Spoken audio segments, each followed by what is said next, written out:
The ocean does not look like a graveyard, but it is the largest one on Earth.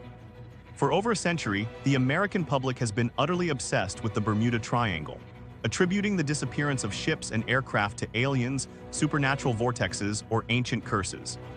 But the truth is often far more terrifying than fiction, rooted not in fantasy, but in the cold, brutal realities of human madness, structural failure, and the relentless power of the sea. In March 1918, amidst the smoke, blood, and global terror of the First World War, the United States Navy suffered its largest non-combat loss of life in its entire history. A massive steel collier, the USS Cyclops, vanished without a single trace. No debris, no oil slick, no floating bodies, and not a single distress signal. 309 souls walked into the Atlantic mist and never walked out. For decades, Washington officials called it an insolvable mystery, a freak act of nature. They lied. This is the true, documented, and staggering history of the ship. That died of its own weight, a rogue captain with a German soul, and the secret cargo that could have altered the course of World War I. To understand the tragedy of the Cyclops, one must first understand the gray paranoia of the Atlantic Ocean in the early spring of 1918. The United States had entered the Great War only a year prior, injecting fresh blood, massive financial capital, and industrial might into a bleeding, exhausted Allied front in Europe. In the ports of Norfolk, Baltimore, and New York, the air was thick with the smell of coal smoke, wet wool, and the sharp, metallic tang of hot rivets. The American war machine was hungry, and its most voracious, unending appetite was for coal and steel. Without coal, the Navy's great battleships could not patrol the seas. Without steel, the factories of Detroit and Pittsburgh could not forge the tanks and artillery shells needed to break the German lines in France. Standing at the pier in Norfolk, Virginia, the USS Cyclops looked less like a noble instrument of war and more like a floating, monstrous factory. She was a Proteus-class collier, a steel beast spanning nearly 550 feet in length. Her silhouette against the gray Virginia sky was unmistakable, and to many seasoned sailors, deeply unsettling. A dense forest of massive derrick towers, cables, and iron crossbeams rose from her flat deck, designed to rapidly transfer thousands of tons of coal to fuel American battleships while at sea. She was a vital artery in the American naval body, but she was also a deeply flawed engineering experiment. The Cyclops was top-heavy, clumsy in rough waters, and possessed an inherent structural fragility that her thick iron skin masked from the untrained eye. She was built to carry immense weight, but only if that weight was perfectly distributed. Commanding this floating mountain of iron was perhaps the most eccentric, reviled, and enigmatic officer ever to wear the uniform. Of the United States Navy, Lieutenant Commander George W. Worley was not the name he was born with. He had entered the world as Johann Georg Sandecker in Germany, migrating to America as a young man to seek his fortune, eventually changing his name to blend into the fabric of his new homeland. But you could not wash the Prussian military discipline out of his blood. He was a massive, brutish man with a booming voice who routinely paced the quarterdeck of the Cyclops wearing nothing but his white underwear and a dirty cork fedora, clutching a heavy, brass-tipped cane. He was notorious throughout the fleet for his explosive, unpredictable rage. He cursed at his officers, brutalized his crew with extreme punishments, and kept a loaded service revolver strapped to his hip at all times, even while resting in his cabin. Rumors swirled through the dark, cramped lower decks like foul bilge water. Sailors whispered in the shadows, "The captain is a German spy." The captain communicates with enemy U-boats using secret lantern signals at night. The captain is completely insane. In January 1918, the Cyclops was assigned a mission that seemed mundane on paper, but was absolutely critical to the Allied war effort. She was ordered to sail south to Rio de Janeiro, Brazil, to deliver a massive load of American coal to British warships patrolling the South Atlantic. The voyage south was plagued by an underlying, suffocating tension. The crew, a volatile mix of seasoned merchant mariners and terrified teenage Navy enlistees from places like Ohio, Pennsylvania, and New York, watched their captain with growing dread. Worley's behavior grew more erratic by the day. He would confine senior officers to their cabins for the most minor, imagined infractions, scream at the empty horizon, and spend hours staring at navigation charts in total, chilling silence. When the Cyclops finally anchored in the sun-drenched, beautiful harbor of Rio de Janeiro, the exhausted crew thought they would finally find relief. Instead, they found themselves entangled in a web of international espionage, wartime logistics, and deadly choices. While docked in Rio, the American consul general, a high-ranking diplomat named Gottschalk, approached Captain Worley with an urgent, top-secret change of plans. The British ships in the Atlantic did not need the American coal as desperately as the domestic steel industry back home needed manganese. Manganese was the single most essential ingredient required to harden steel for armor plating on tanks, battleships, and heavy artillery shells. Without it, America's industrial surge would grind to an immediate, catastrophic halt. Brazil possessed vast, rich reserves of high-grade manganese ore in its interior mines, and it had been rapidly brought to the docks.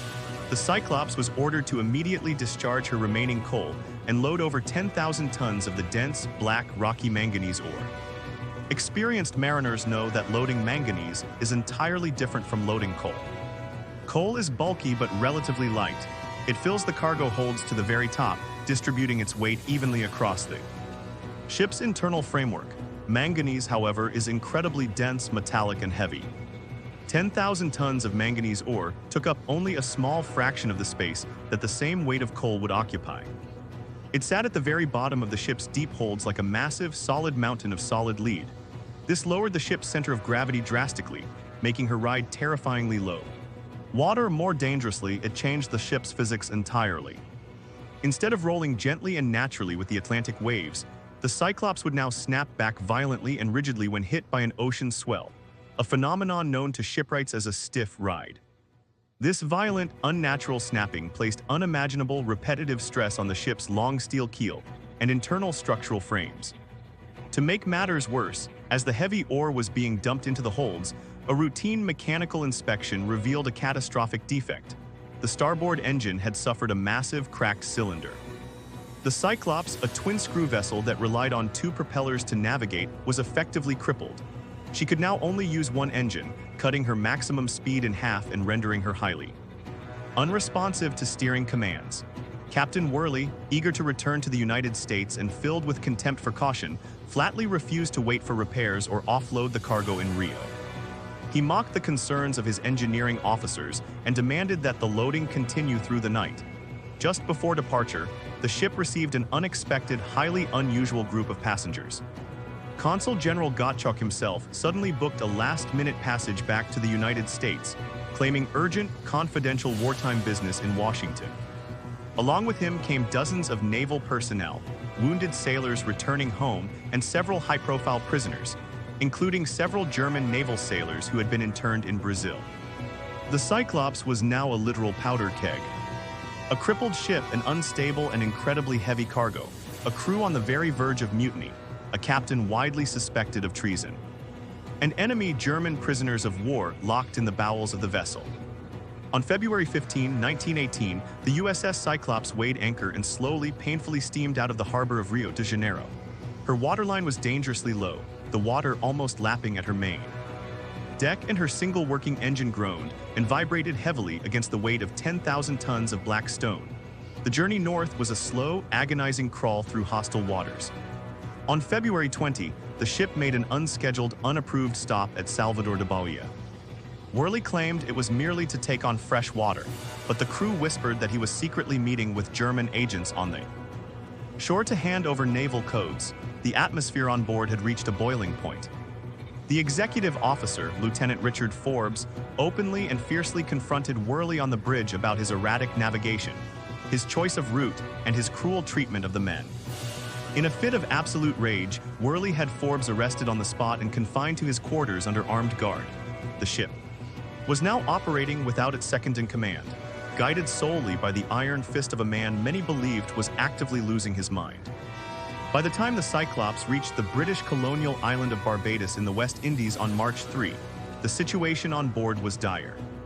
The ship was burning through its coal reserves at an alarming rate, because the single working engine had to labor twice as hard to push the overloaded, dragged hull through the water. In Barbados, British colonial officials were visibly shocked when they saw the Cyclops enter the harbor.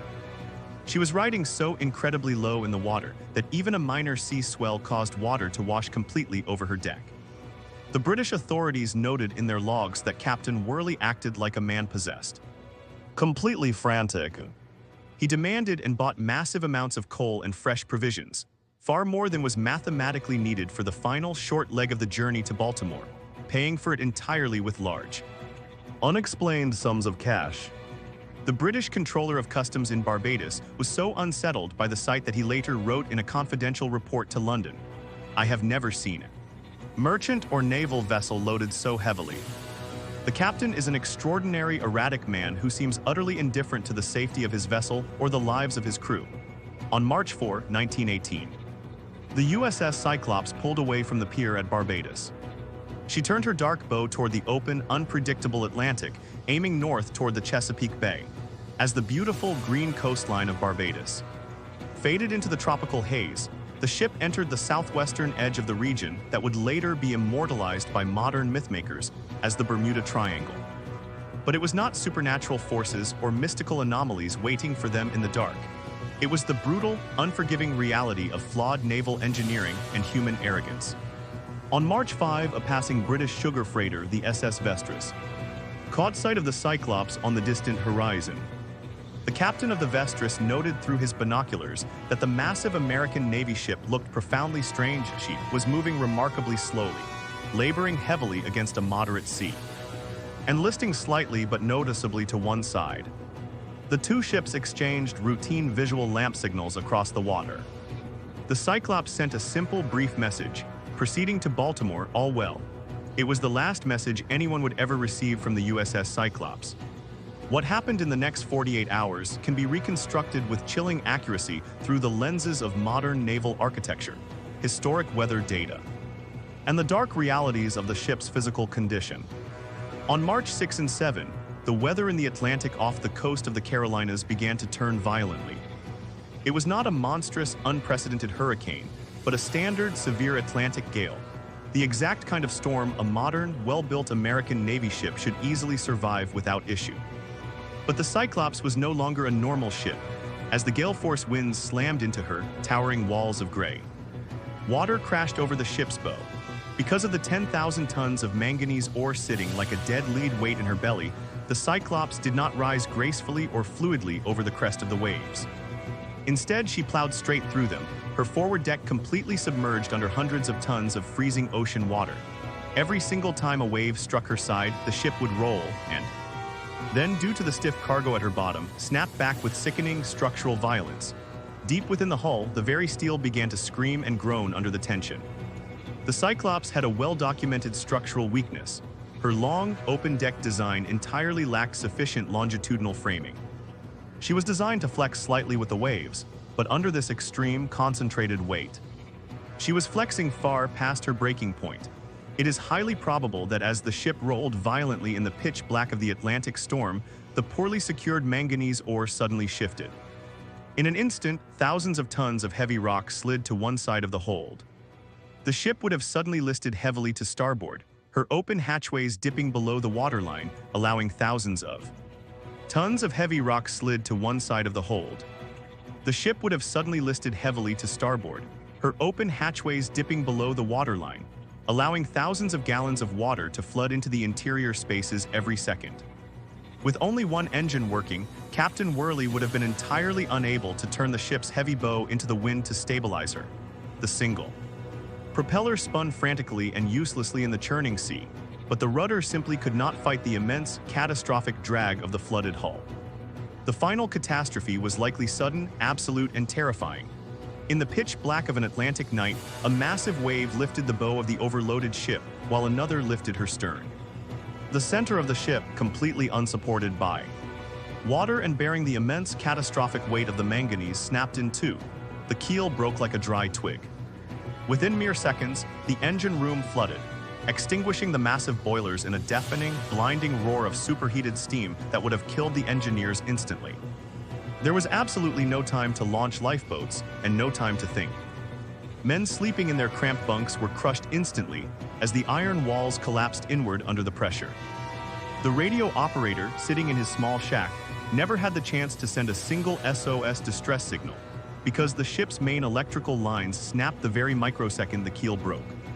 The Cyclops plunged straight down into the abyssal plains of the Atlantic, nearly 2 miles. deep, taking her secrets, her tyrannical captain, her priceless cargo, and her 308 crew members into the permanent, crushing dark.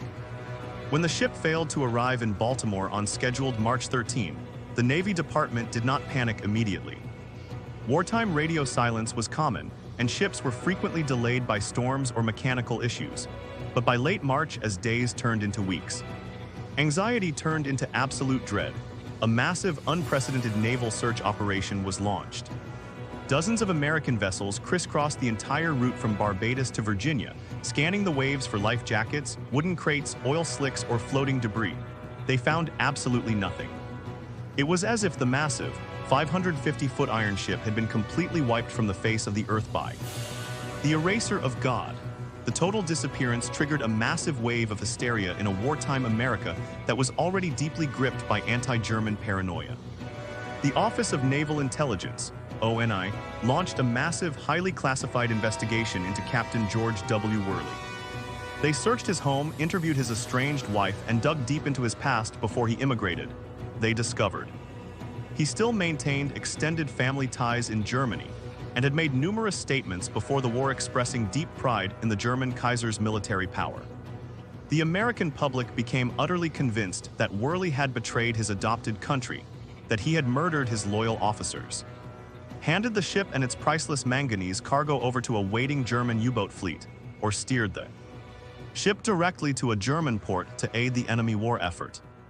The newspapers ran sensational, screaming headlines: "The crew of the Cyclops murdered by German spy captain." However, the German High Command's secret naval records, seized by the Allies after the conclusion of the war, revealed a different truth. The German military had absolutely no record of the Cyclops. No U-boat had ever. The exact same material, dense, heavy bauxite ore, which behaves identically to manganese. They set sail along nearly the exact same route through the Caribbean toward Baltimore. Within weeks of each other, both ships vanished completely without a trace, leaving no debris, no oil, and no survivors. 3 identical giant colliers, built by the very same shipyard, carrying the same dense cargo, all.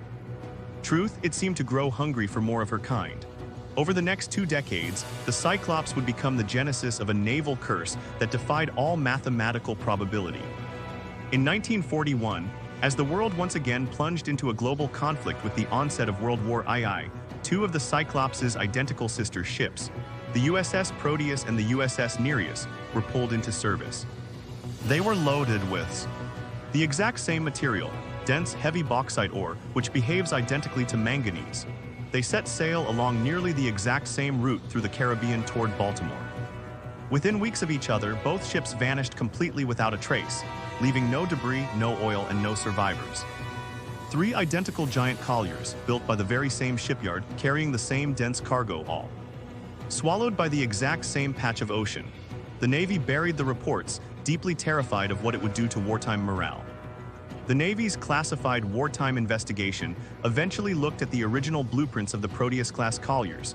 What they discovered was a fatal, quiet flaw in the ship's metallurgy. The structural channels used to support the massive cargo holds were prone to severe accelerated corrosion when exposed to acidic coal dust and the chemical reactions of wet metallic ores. Over 20 years of service, the interior support beams of these ships had been quietly rotting from the inside out, turning the hulls into ticking time bombs. A single violent roll in a rough sea would cause the internal framework to buckle instantly, causing the ships to fold in half and sink in less than 60 seconds. This engineering revelation cast a clear, retrospective light on the Cyclops. She was simply the first to go because she had been subjected to the most extreme, perfect storm of conditions. A cracked engine cylinder that prevented her from steering into the waves, an unhinged captain who pushed her past her physical limits, and a cargo of manganese that was even denser and deadlier than bauxite. Today, the loss of the Cyclops remains an official mystery, but to modern naval historians, the ghost ship of 1918 is a monument to the dangers of human hubris, structural failure, and the brutal reality of the sea. There were no sea monsters, no alien abductions, and no mystical curses in the waters of the Atlantic that night. There was only a broken engine, an unstable mountain of rock, an unhinged captain, and an iron ship that simply could not bear the heavy weight of the war she was trying so desperately to win. The ship that was too heavy to live remains down there, thousands of feet beneath the surface, a silent steel tomb locked in the crushing dark. Holding fast to the secrets of the mad captain and the black stone that broke her spine.